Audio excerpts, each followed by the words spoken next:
Welcome to Manager Tools. The 3 types of power and 1 to rule them. Part 1. Here we go. This cast answers these questions. What are the 3 types of power in all organizations? What are the limits and uses of those powers? Which powers are easier or harder to attain? Well, if you want answers to these questions and more, keep listening. Folks, before Mike introduces and gets into the details here, for those of you who are longtime listeners, or maybe even those who aren't, if you'd like a little inside baseball about this cast, a little bit of an unusual quirk about this recording, stay tuned to the end of the cast and we'll share it with you. It's kind of funny. Okay. Yeah. You think it's funny. Well, come on. I'm glad somebody has a sense of humor. Okay. So let's get into the topic. We're going to talk about power today. And I guess to start off, I'm guessing that as soon as people, or a significant number of people, as soon as they hear we're going to talk about power, they just want to turn us off. Like, power to many people I know, managers I know, and to our audience, I'm sure, is just, it's a bad word, right? Yeah, I think it's a word that is so important and frankly just misunderstood. I mean, I think in today's world, I hate to get political, but it's the equivalent of saying millennial or conservative. It is loaded with baggage that it doesn't deserve. And for managers and professionals, power, understanding power, is a foundational concept. And you have to have power in order to affect results and make change, simply because of the definition of power. And the question becomes then, okay, if we can get you over that hurdle so that you can understand that power is necessary. And by the way, within 10 minutes of this cast, you'll believe it, power is necessary. And we're not talking about power, tyrannical power, which is the bad, which is the baggage it gets. But once you say that, you go, okay, well, explain it to me. And if you're at all interested in being an effective professional, and especially a manager, you need to know the types of power. You need to know how they differ, which ones are easy to get, which ones are hard to get, and which ones you should use in which situations. And for some of you, it may be helpful to realize that in the scientific world, or in the world of studying of power, it's completely okay to call it influence. Now, most people, when they hear influence, think of, persuasion. And of course, the engineers immediately lose their minds and say, I don't want to be persuaded. And that's, again, baggage on top of a word that's not really necessary. But if power, the word, bothers you, it's okay. We hope to disabuse you of that notion. And if it helps, every time we say power, think influence. And that will help you through this cast. If you don't understand the principles in this cast, you're at a disadvantage in the workplace against all people, not just people who crave power for the wrong reasons. And this is a rare departure for us. I mean, we've done 13 years of casts now. I think, are we coming up on our 13th, is it 14th anniversary, Mike? 2005? So. 2005. Yeah. 13, 14 years, yeah. Yeah. So we rarely talk about topics that are foundational that don't have action. We don't have, in this case, this cast is somewhat less actionable than most of our casts, but it's so darn important. And I end up spending so much time talking about it. I thought all of our listeners need to hear it. So here's the outline. It's really simple. There are 3 types of power, guys, and we're going to describe those 3 types of power in detail. But we're also at first going to talk about what power is and what power isn't. And then we'll go through all three, role power, expertise power, and relationship power. Okay. So let's get into it. What power is and the 3 types of power. I started by saying, like, folks, power exists. I think we all know it. Some actually want to deny it and act as if it's not there, but it's like the law of gravity. You can pretend it doesn't exist, but if you get on top of a 10-story building and you step off the ledge, you're going to fall. You're going to get hurt. Yeah. And power, and being unaware of power, and frankly, being unwilling to exercise it when necessary, you're going to get hurt. Sorry. There's a simple way to think about it. The moment you start thinking about power, if you think about what you don't have and what somebody else has, which we'll talk about later, you're missing the point. All of us have power. And you need to understand what power is and how your power is valuable to you now, and how your power may be different than someone else's, of a different type or of a different nature or of a different level. But not knowing this stuff or reflexively believing that somehow it's bad just puts you at a disadvantage. And it most puts you at a disadvantage to people who are unethical. We want ethical people to understand power and to use it wisely. Okay, there are three types of power in organizations. There's role power, there's expertise power, and relationship power.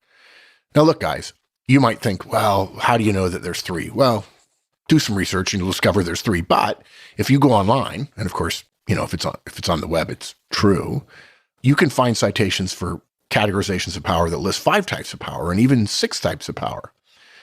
But I want to caution you, if you do that kind of stuff, if you look, and usually if a site is on the first page of Google and it has 6 types of power, it's benefiting from SEO, folks. That's why it's on the first page.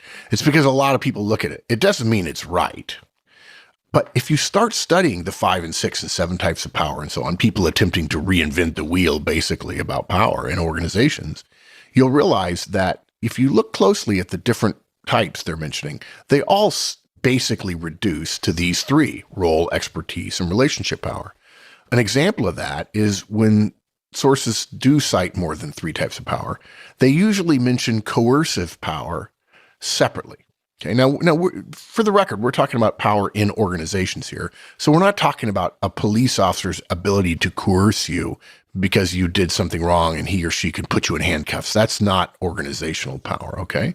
But they mention coercive power. And they also mention reward power. And then another one they often mention, if you do some scrolling on the web, is legitimate power. And they list them separately. But that's actually misleading because all of those powers, coercive power, reward power, and legitimate power, all reside in one place in an organization, and that's in your role. And if you start getting definitions with 6, 7, 8, 9 types of power, you quickly lose the ability to think about those powers quickly and easily and think about how to use them. Look, if you ever get into a discussion in a pub about power, just remind the person that you're talking to, and by the way, you'll do a lot better if you're sober when you do it, that the logical standard for an argument like this, for breaking down categories of power, is you should do as many categories as are necessary, but no more than that. And that's the standard sort of logical, rational test of necessary and sufficient. So you could break power down into 10 different categories, but it's not necessary. You could also break it down into 2 categories, but if you did that, you'd probably be abstracting it so much that you would confuse the differences between 2 of the base 3 types of power. So 3 for the types of power is necessary. There are 3 different ones. Role cannot be expertise or vice versa. Expertise cannot be relationship or vice versa, but you don't need any more than that. Okay? Now, this may be the most important concept we share. That's why it's first in the cast in this case. When people think power and you immediately have that negative in your mind, I want you to set that aside for a minute because power is really easy to understand. It's the ability to get things done. And when you think about it, you very quickly come to the conclusion is if you're not supervised or if a robot doesn't move your arms when you type emails or when you write code or when you're typing out a marketing plan, what you realize is everybody in your organization has some amount of power.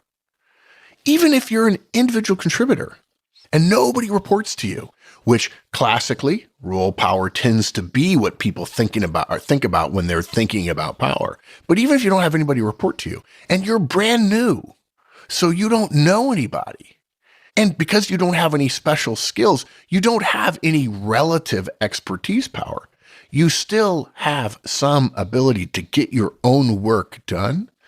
And that means you have power.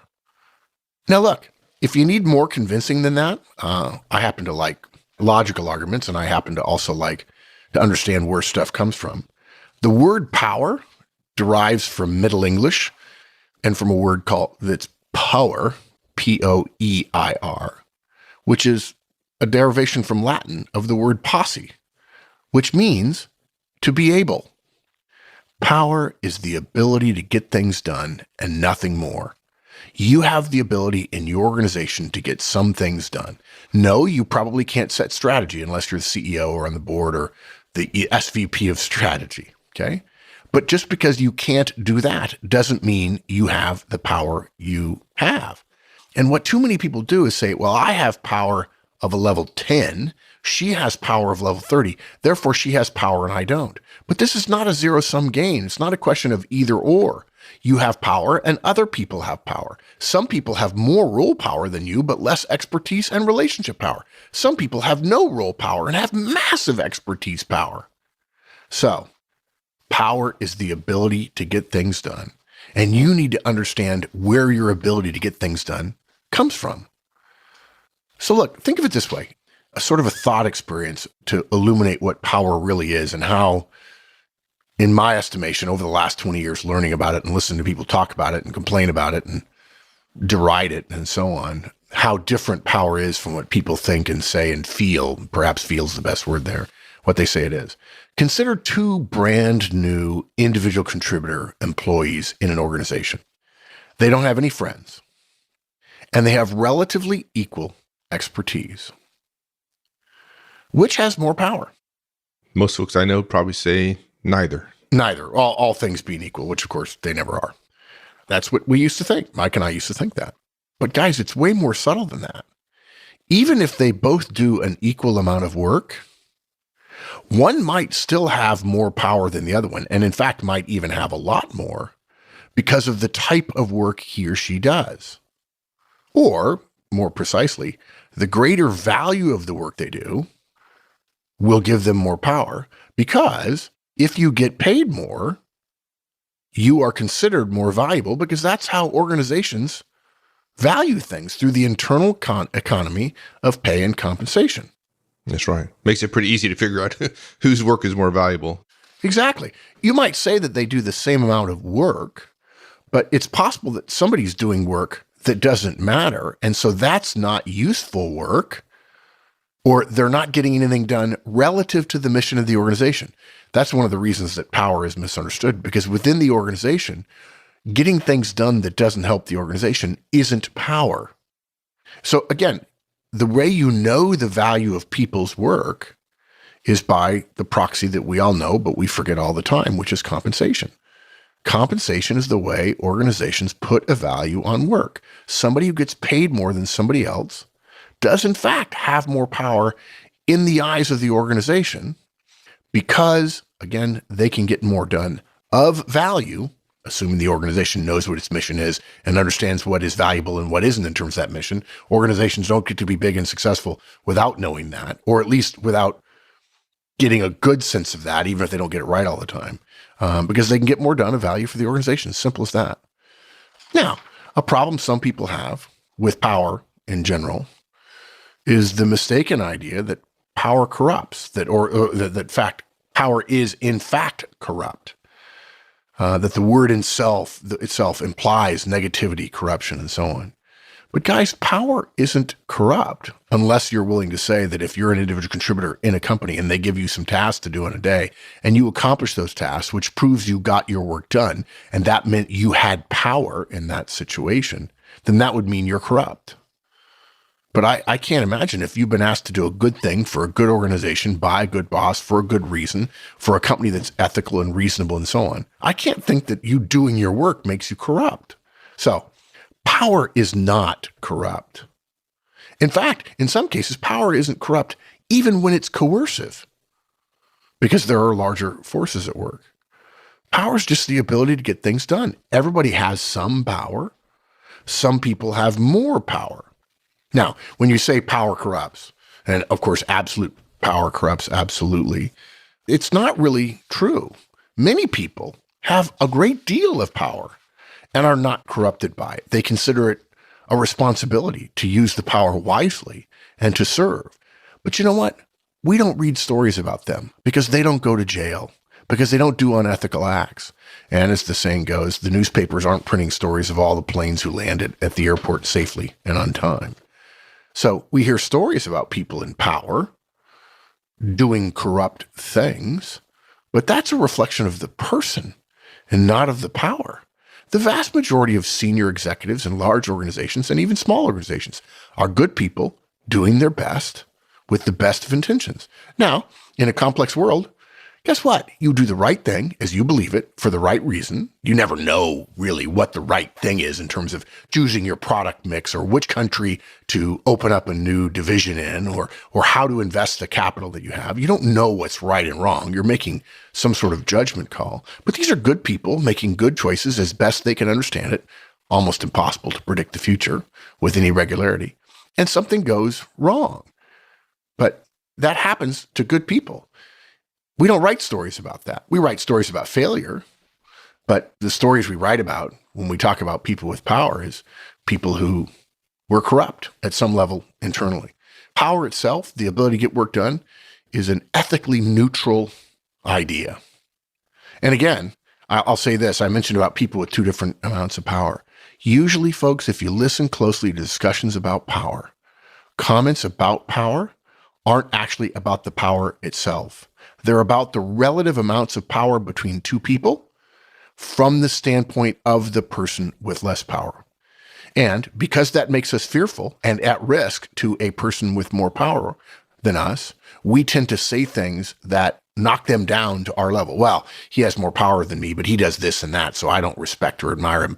He's corrupt. He's been corrupted by his power, or he's got a big head, or, she bosses people around, or whatever the case might be. That's what the discussions about power are about.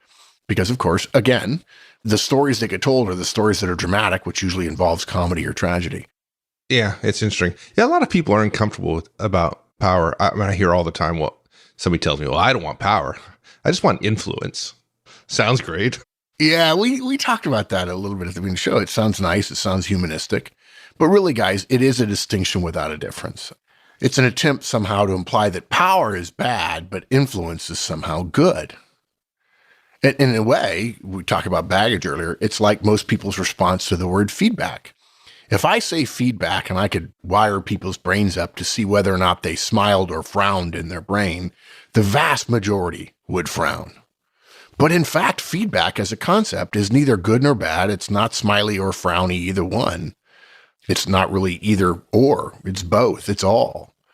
But many people mistakenly associate it with negative feedback, right? So while influence and power in some constructs are slightly different things, the difference isn't in their relative goodness.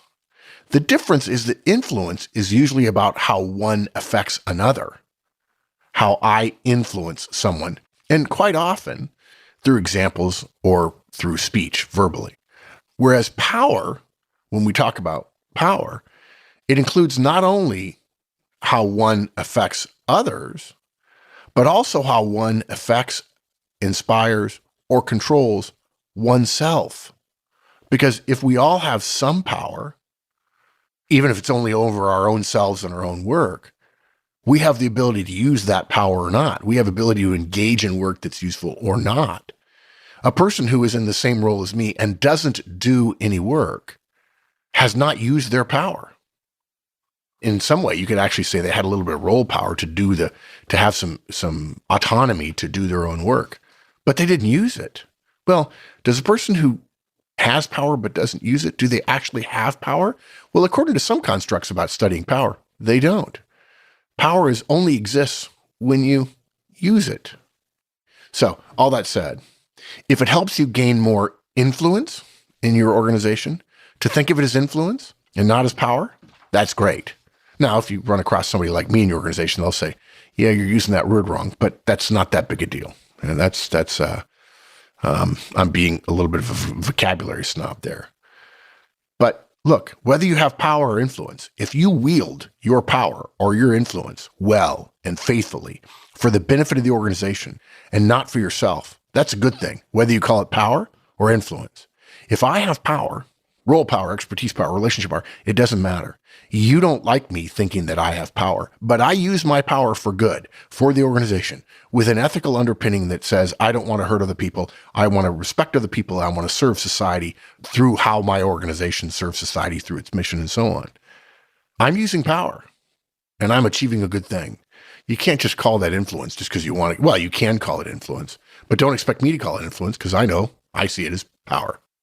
Well, let me ask you a different question, because my guess is there are still some listeners who are rebelling about the idea of using power and wielding power in their organization. But these same people would agree that they want to do good things. They want to achieve good things. And they may actually want to get to a point where they are exerting significant leadership in the organization.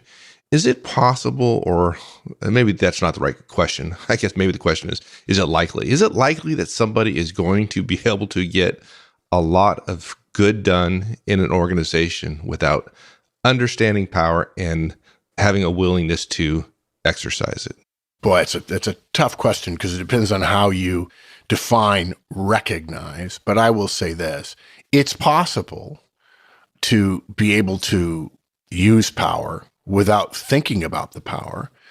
And it's also possible that if one person knows about power and the other person doesn't, it could still be the other person who doesn't know a lot about power could end up with more power in whatever form, role, relationship, expertise, power, without understanding the underlying concept or theories behind it.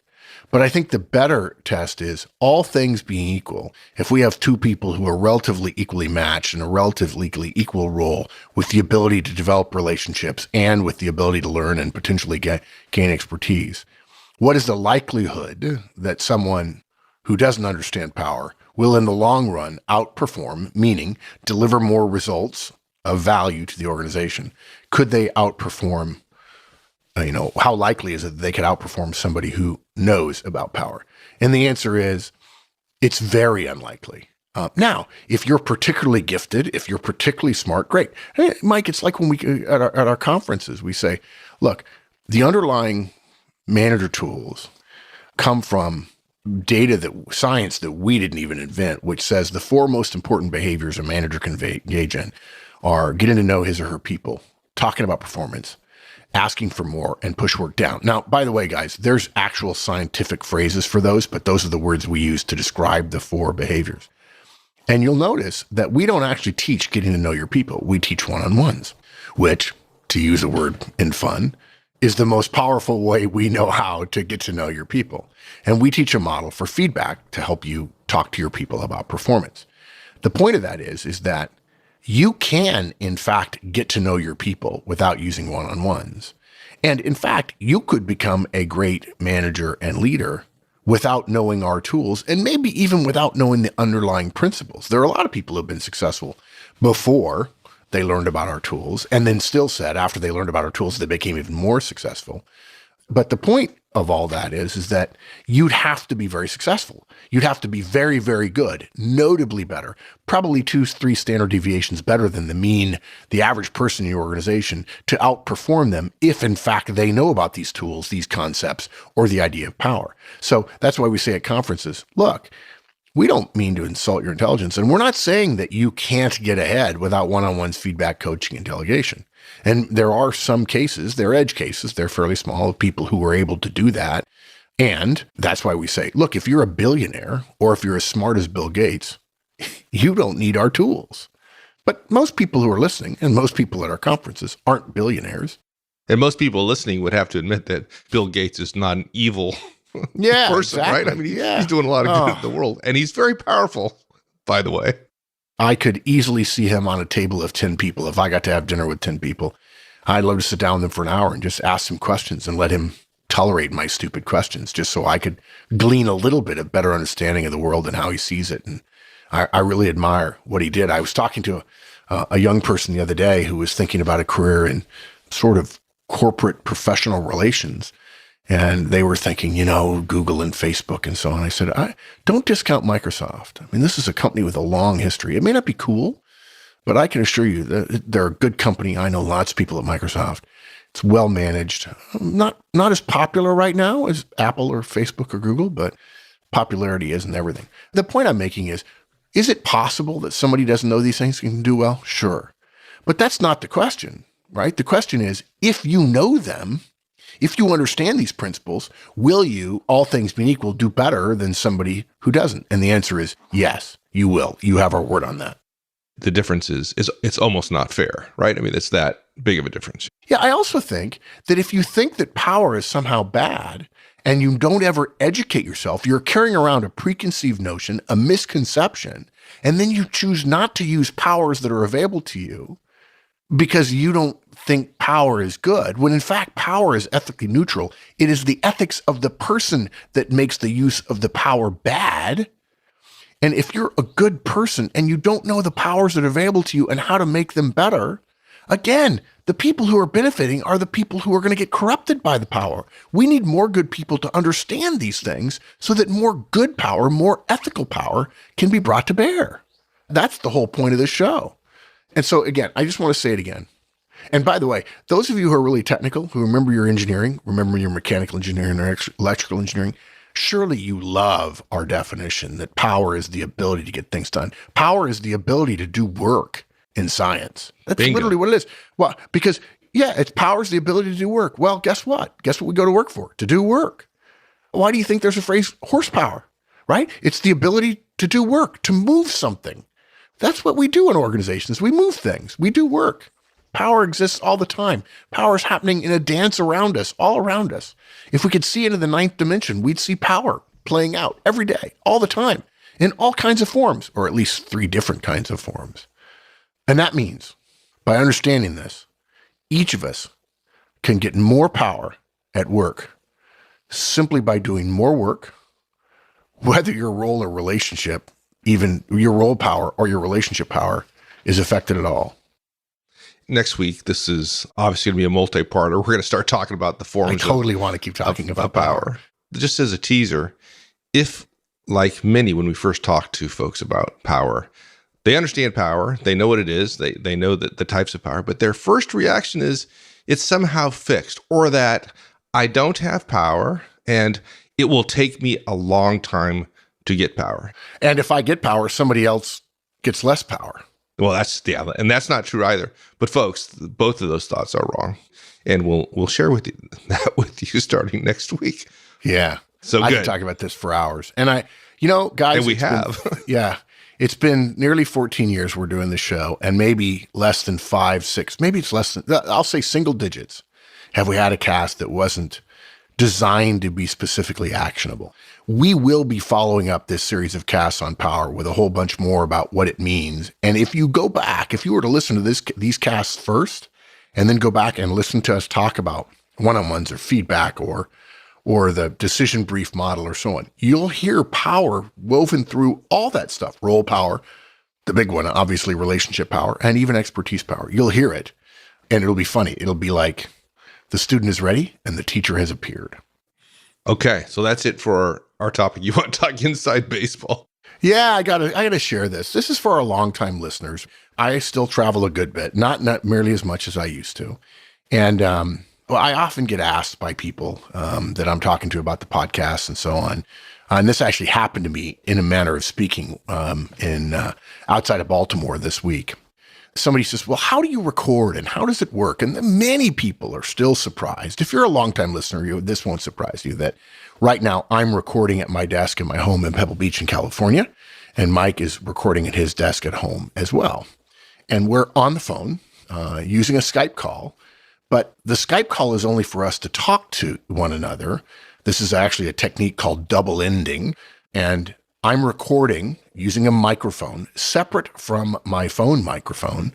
I'm using a microphone to record my half of the call onto my Macintosh, and Mike is recording onto his, what you're probably using a laptop today? I am. Mm-hmm. Right. So he's recording into his MacBook Pro, I think. And we have software that marries up the 2 sound files, and our fabulous audio engineer, Paul Figiani, thank you, Paul, for the years of support. You're great.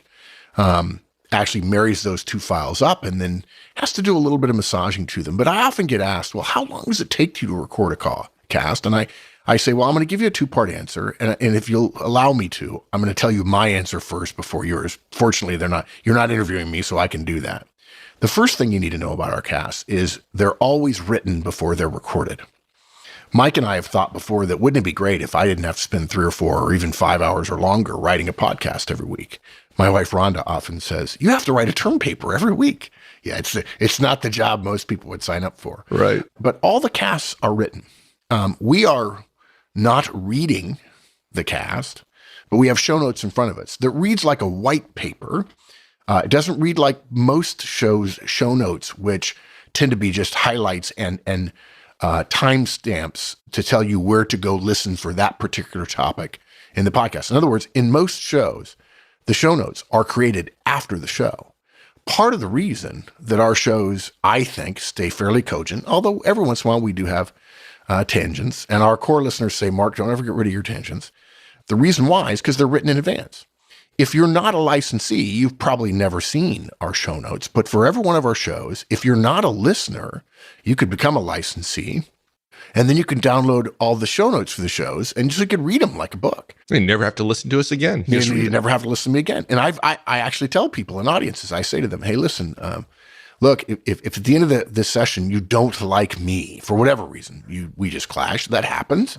Don't listen to the podcast because the podcasts are 90% me. I said, but read the show notes because you want the information. The information's good. And, but you do have to pay for the right to download the show notes. So when you ask me the question, how long does the podcast take to record? It's a little misleading because a big part of the recording is the 4 or 5 hours it takes me to write the cast. Okay. So now the real question you ask, how long does it take to record? Well, 99,000 times, or 99 times out of 100, or 999 out of 1,000, a 30-minute podcast takes us 30 minutes and 5 seconds to record. If you think that we go into post-production and Paul Figiani spends hours cutting things out and mixing things together and we do retake after retake after retake, folks, it just doesn't happen. If you listen carefully, you'll hear me stumble over my words or I'll say something a second time because I didn't think I had it that right. But if we were actually recording for a pristine, like radio or TV or drama or something that was scripted, and our shows aren't scripted, show notes are not scripts. They're certainly not transcripts.